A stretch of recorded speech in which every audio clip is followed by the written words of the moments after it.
नमस्कार, राम राम।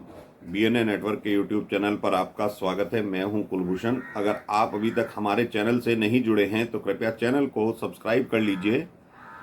मेरा कंटेंट, मेरा विश्लेषण आपको पसंद आता है तो उसे लाइक भी जरूर कीजिए। कल सुप्रीम कोर्ट में बुलडोजर मुद्दे पर सुनवाई हुई और कुछ टिप्पणियां सुप्रीम कोर्ट ने करी। जस्टिस गवाई की बेंच सुनवाई कर रही थी। जमायते इस्लामी हिंद की याचिका पर कर रही थी। जमायते इस्लामी जो संगठन है उनका कहना था कि अल्पसंख्यक यानी मुसलमानों को बीजेपी गवर्नमेंट टारगेट कर रही है, उनकी संपत्तियों पर बुलडोजर चला रही है। तो सुप्रीम कोर्ट के बेंच ने कहा कि कोई आरोपी हो, और आरोपी ही नहीं, कोई अगर साबित भी हो जाए कि किसी व्यक्ति ने जुर्म किया है और उसको सजा भी हो जाए तो ऐसे व्यक्ति की संपत्ति पर बुलडोजर नहीं चलाया जा सकता। यह सिर्फ टिप्पणी करी थी सुप्रीम कोर्ट ने। उत्तर प्रदेश सरकार की तरफ से तुषार मेहता उपस्थित हुए थे। उन्होंने जो दलील दी वो कहा कि उत्तर प्रदेश में जो भी बुलडोजर चलाया जाता है, जिस संपत्ति पर बुलडोजर चलाया जाता है, वो कानून के हिसाब से चलाया जाता है, म्युनिसिपैलिटी एक्ट के हिसाब से चलाया जाता है। अगर किसी व्यक्ति ने अवैध निर्माण कर रखा है या जमीन पर कब्जा कर रखा है तो हम उसी संपत्ति पर बुलडोजर चलाते हैं। लेकिन सुप्रीम कोर्ट ने जो तल्ख टिप्पणी पहले ही संवाद में कर दी थी तो वो मीडिया में इस तरह से प्रचारित किया गया कि योगी के बुलडोजर पर सुप्रीम कोर्ट ने रोक लगा दी है।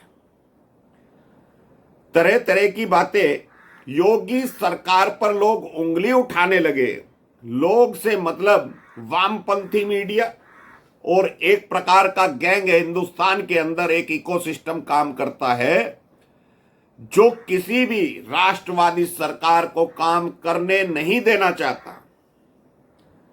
अगर कोई व्यक्ति आरोपी है और उसकी संपत्ति भी इल्लीगल है तो क्यों ना उस पर बुलडोजर चलाया जाए। मध्य प्रदेश में छतरपुर में थाने पर हमला करोगे और उम्मीद करते हो कि सरकार तुम्हें छोड़ दे। माय लॉर्ड, छोड़ सकते हैं, लेकिन अगर राष्ट्रवादी सरकार है तो वो किसी कीमत पर ऐसे आरोपियों को नहीं छोड़ेगी और छोड़ना भी नहीं चाहिए, बख्शना नहीं चाहिए ऐसे लोगों को जो थाने जैसी जो सिक्योरिटी समाज की करती है पुलिस, उसके ऊपर हमला कर देते हो और उम्मीद जताते हो कि सरकार हम पर कोई एक्शन ना करे, कार्रवाई ना करे। योगी आदित्यनाथ ने खुले रूप से विधानसभा में कहा था कोई भी अपराधी हो उसे मिट्टी में मिला दिया जाएगा, और योगी ने वो करके दिखाया है। सुप्रीम कोर्ट जो आंख बंद करके बैठा रहता है, सुबह 10:30 बजे कोर्ट चलाता है, 4 बजे उठ जाता है, शनिवार की इतवार की इनको छुट्टी चाहिए, इतने केसेस पेंडिंग हैं, और अपने आप को सुप्रीम संस्था समझता है इस देश की। 32 साल बाद न्याय होता है, जो अभी पिछले दिनों अजमेर कांड में हुआ, और ज्ञान बांटता है दुनिया भर का। तो ऐसे जज महोदयों की क्या जरूरत है हिंदुस्तान को, जो त्वरित न्याय भी नहीं कर सकते। अगर योगी सरकार ने, मध्य प्रदेश सरकार ने कोई त्वरित न्याय किया है, कोई ऐसा कार्य किया है जो जनता के हित में है, तो उस पर तो सुप्रीम कोर्ट को सराहना करनी चाहिए कि सुप्रीम कोर्ट का जो न्याय देने का काम है उसके ऊपर बोझ कम कर दिया सरकारों ने।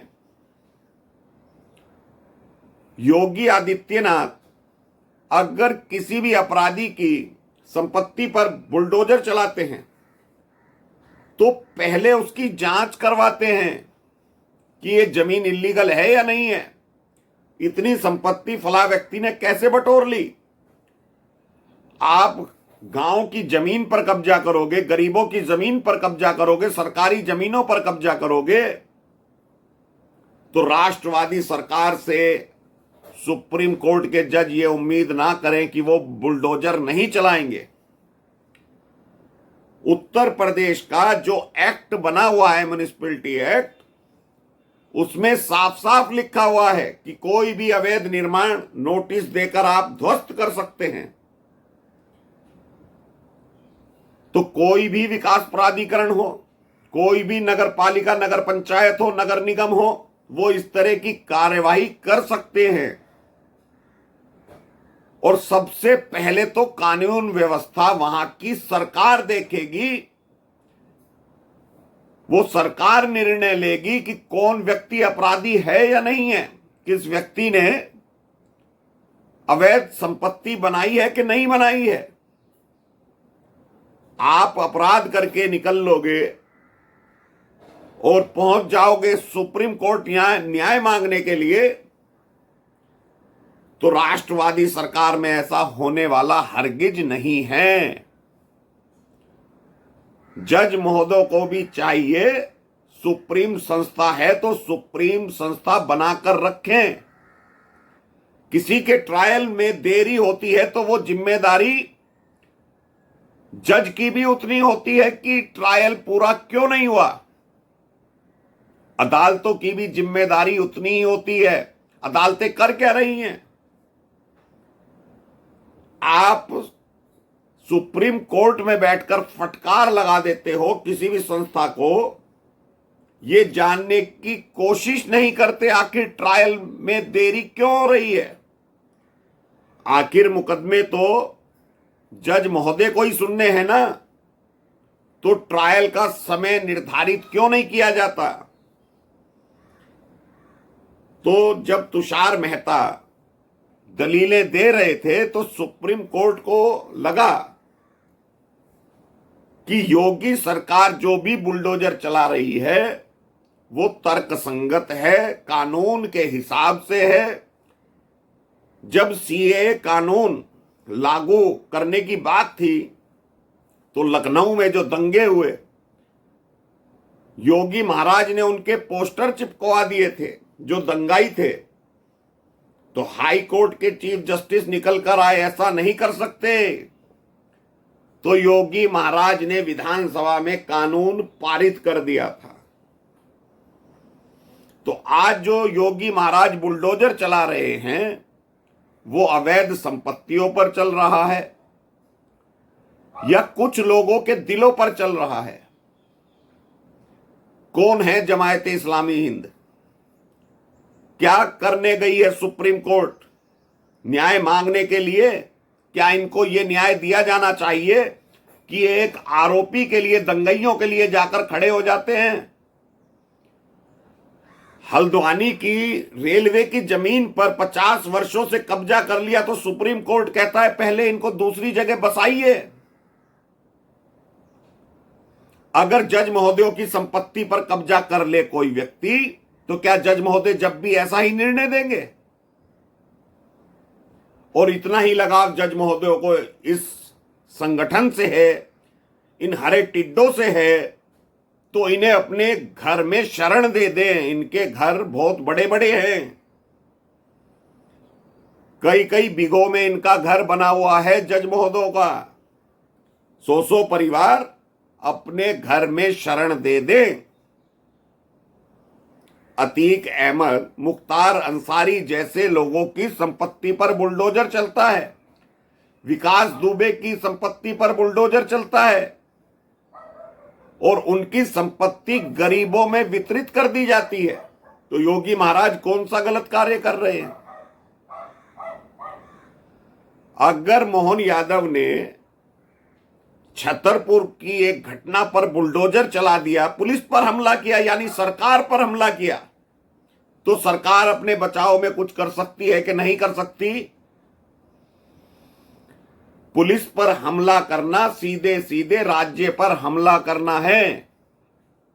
अगर राज्य अपने बचाव के लिए या उसके बाद कोई कार्यवाही करती है तो सुप्रीम कोर्ट क्यों बौखला जाता है? ऐसे ऐसे संगठन क्यों चले जाते हैं सुप्रीम कोर्ट? तो ये अब तारीख 17 सितंबर कर दी गई है, जवाब मांगे गए हैं, मशविरा मांगा गया है सुप्रीम कोर्ट के द्वारा और कहा है कि हम गाइडलाइन दे सकते हैं। ये नहीं कहा हम देंगे, सुप्रीम कोर्ट ने कहा है बुलडोजर एक्शन पर हम गाइडलाइन जारी कर सकते हैं। तो जिस वक्त कल सुप्रीम कोर्ट में सुनवाई चल रही थी उस वक्त भी योगी का बुलडोजर उत्तर प्रदेश के गाजियाबाद जिले में चल रहा था। तो योगी का बुलडोजर रुकने वाला नहीं है। राष्ट्रवादी सरकार है, सनातनियों की सरकार है और योगी के हाथ बांधने का मतलब होगा जनता के हाथ बांधना। योगी ने जो कार्य किया है पहली योजना में या दूसरी योजना में कर रहे हैं, अपराध मुक्त उत्तर प्रदेश दे रहे हैं। और जज महोदय को अगर यह गलत लगता है तो जज महोदय या तो जो संगठन याचिका लेकर गया है उन्हें अपने निवास में शरण दे दे या उनके निवास में रहना शुरू कर दें। इन्हें 4 दिन में मालूम पड़ जाएगा कि ये लोग किस किस तरह के कुकृत्य करते हैं। ऐसा नहीं है कि सुप्रीम कोर्ट है, सुप्रीम कोर्ट का सम्मान करना चाहिए, पर सम्मान करवाने के लिए भी तो ऐसे कार्य करने चाहिए। आप अल्पसंख्यकों के नाम पर कोर्ट में अर्जी लगा देते हो तो अल्पसंख्यक नहीं हो तुम, 25 करोड़ लोग हो, दूसरी सबसे बड़ी आबादी हो हिंदुस्तान की। अगर अल्पसंख्यक कोई है तो सिख है, ईसाई है, बौद्ध है, पारसी है, जैनी है। क्यों नहीं सरकार उनके खिलाफ कार्रवाई करती? क्योंकि वो आरोपी या अपराध नहीं करते। तुम तो खुलेआम अपराध भी करते हो और मिलॉर्ड की शरण में चले जाते हो कि हमें बचा लीजिए। तो अगर मिलॉर्ड ऐसे लोगों को बचाएंगे तो सुप्रीम कोर्ट को लोग अब सुप्रीम कोठा कहने लगे हैं। तो योगी सरकार ने बता दिया है सरकार भी मेरी है और सिस्टम भी मेरा है और मेरा बुलडोजर चलता रहेगा, कोई रोक नहीं सकता, क्योंकि योगी का बुलडोजर कानून के अंतर्गत चल रहा है। तो दोस्तों अभी के लिए इतना ही मेरा कंटेंट, मेरा विश्लेषण। आपको पसंद आए तो लाइक जरूर कीजिएगा, चैनल को सब्सक्राइब कर लीजिएगा। धन्यवाद। नमस्कार। भारत माता की जय।